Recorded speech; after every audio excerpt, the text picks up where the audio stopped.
All right. Welcome back, everyone. We're diving into something pretty cool today.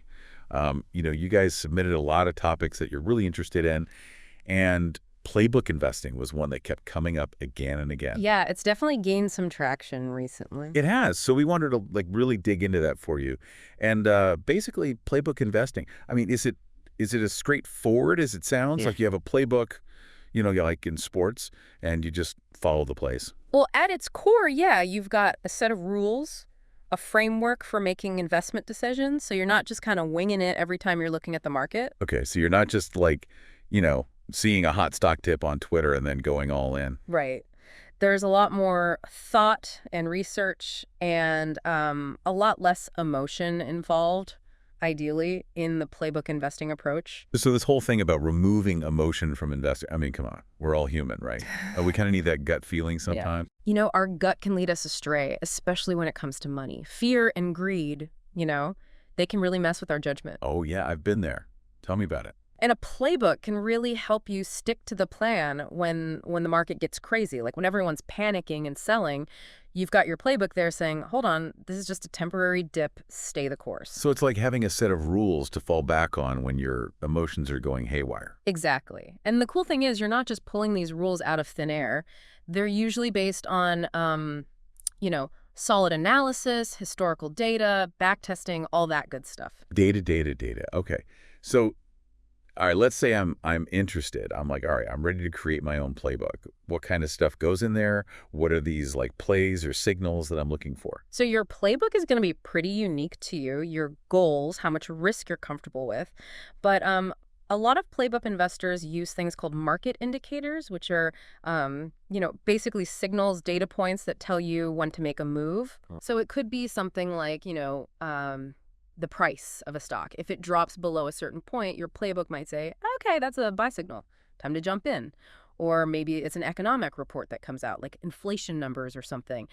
And, depending on what those numbers look like, your playbook might tell you to shift your investments in a certain direction. And everyone's playbook is going to be a little bit different. Right. Like if you're really into tech stocks, yours might have some specific plays for that sector. For sure. And that actually brings up another really important part of any good playbook: diversification. Yeah, don't put all your eggs in one basket, right? That's what Grandma always used to say. It's a classic for a reason.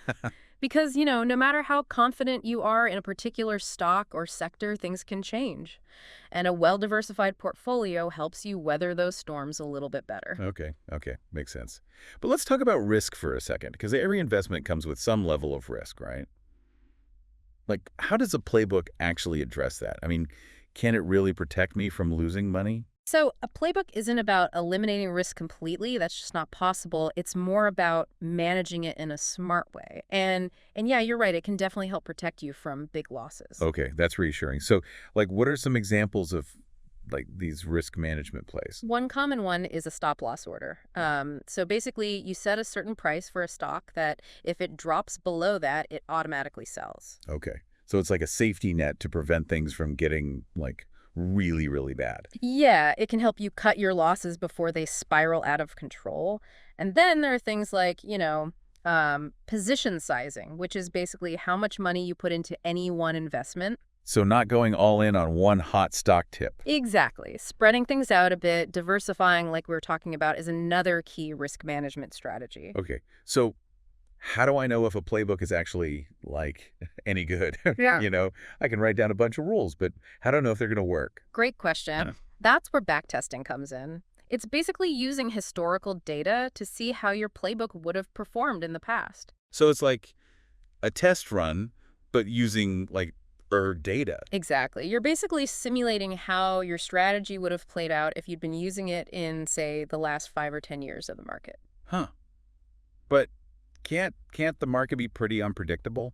What happened in the past might not necessarily tell me what's going to happen tomorrow. Yeah, totally. You're right. Backtesting isn't a crystal ball, but it can help you spot potential weaknesses in your strategy Oh. and, help you refine it. Okay, so it's like a way to learn from the past and try to avoid repeating those same mistakes in the future. Exactly. It's a really valuable tool. So once I've back tested my playbook and I'm feeling good about it, I can just set it and forget it. Not quite. The market's constantly changing. And a good playbook needs to be adaptable. You got to be willing to make adjustments as things evolve. Oh, right. It's like in basketball, you wouldn't keep running the same play over and over again if it's not working. You got to adjust to the other team's defense. Yeah. Precisely. Maybe a certain indicator that worked really well in the past isn't as reliable anymore. Or maybe there's a new trend emerging that you want to factor in. This all sounds really, really strategic, Uh-huh. but gotta admit, it's a bit overwhelming. Any advice for like someone who's just starting out with all this? Well, first off, don't get discouraged. There's definitely a learning curve.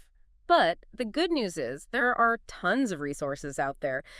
Books, online courses, communities of playbook investors who are like super happy to share their knowledge. Oh, that's great. So like find your people, find your tribe. Exactly. Don't be afraid to ask questions. Yeah.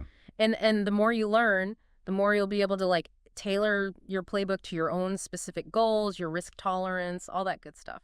Okay, so it's really a journey of like constant learning and refining and just kind of getting better and better at it over time. Yeah, for sure. And as you get more comfortable with the process, you can even start to experiment with different strategies, different indicators, really fine-tune your approach. Okay, so to recap, playbook investing is about like setting up a clear set of rules based on data, indicators, back testing, and then being able to adapt and manage risk along the way.